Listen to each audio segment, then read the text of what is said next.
கடகராசிக்காரர்களை பொறுத்த வரைக்கும் இந்த தடவை தொட்டதெல்லாம் வெற்றியா போகுது.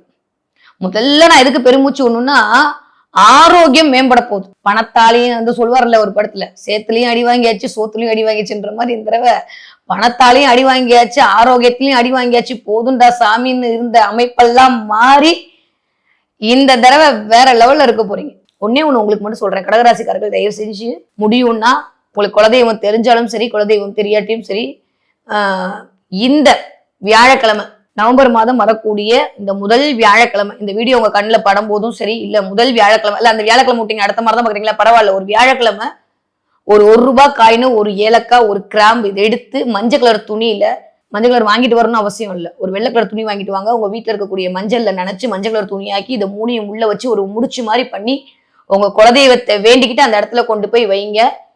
எந்த இடத்துல இருந்து பணம் வரத்துக்கான ஒரு தடைகள் இருந்ததோ அந்த இடத்துல தவிடு பொடியாகி பணம் வரத்துக்கான வாய்ப்பை அது உருவாக்கி கொடுக்கும்.